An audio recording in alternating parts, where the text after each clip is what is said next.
सभी गुरु भगवंतों को मेरी मथे वंदामी। ओम श्री सेठ गुरुवे नमः। साध्वी श्री सुनीति जी महाराज की जय हो। आगे का वर्णन इस प्रकार है। माया राम 12 वर्ष के हुए थे कि माता पिता का साया सिर से उठ गया। संवेग और निर्वेद से भावित आत्मा माया राम जी ने माता पिता के वियोग को सहज समभाव से सहन किया। पिताजी के बाद नंबरदार के पद पर माया राम जी के बड़े भ्राता 16 वर्षीय श्री आदराम जी को प्रतिष्ठित किया, किंतु 4 वर्ष के बाद ही मात्र 20 वर्ष की आयु में श्री आदराम जी का भी देहांत हो गया।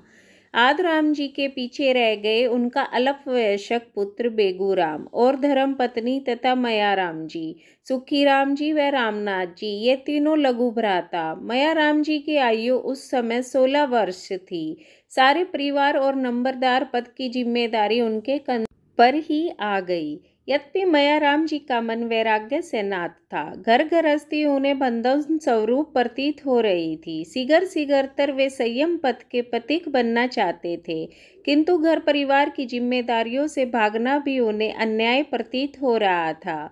छोटा भाई सुखी राम अभी मात्र 13 वर्ष का और रामनाथ 10 वर्ष का ही था, अतः कर्तव्य वहन के लिए उनको घर में रुकना पड़ा। वे निर्लेप भाव से कर्तव्य का निर्वाह करने लगे।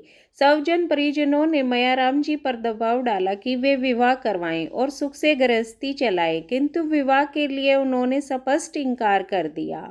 एक दिन मयाराम जी ने भाभी के चरण स्पर्श करते हुए कहा, मैं आपको माँ मानता हूँ, आप मेरी माँ हो और मैं आपका पुत्र हूँ।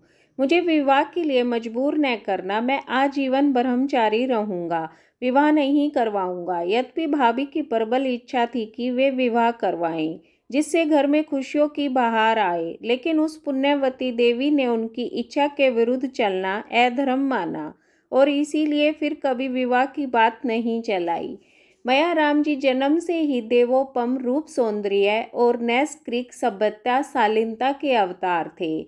जवानी आई तो अंग अंग से और अधिक सुंदरता प्रस्फुटित होने लगी। फिर ब्रह्मचर्य के तेज ने तो सोने में सुहागे का ही काम कर दिया था।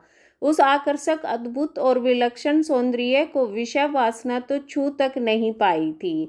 पूरे गांव के नर नारियों की एक ही आवाज थी, मयाराम तो योगी है।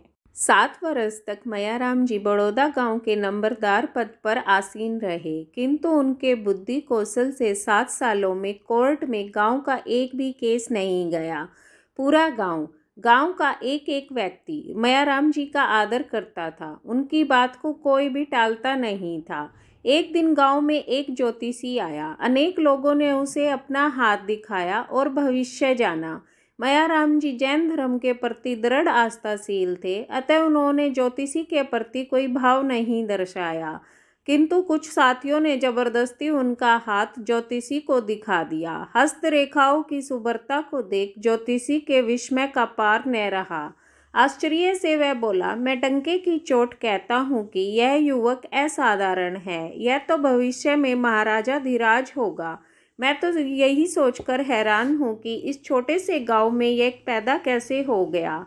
यह ऐसा माँ यशस्वी होगा कि इस गांव के नाम को इतिहासों में अमर बना डालेगा। मयाराम जी का उज्जवल भविष्य सुनकर सारे युवक परम प्रसन्न हुए। श्री मयाराम जी स्वयं संसार से विरक्त थे। अपने साथ वे अनेक युवकों को भी वैराग्य रंग में रंजित करने लगे। उनमें मुख्य थे श्री जवाहरलाल जी, नानक चंद जी, देवी चंद जी, केसरी सिंह जी, रामनाथ जी, सुखी राम जी, हिरदूलाल जी और श्री अखे राम जी।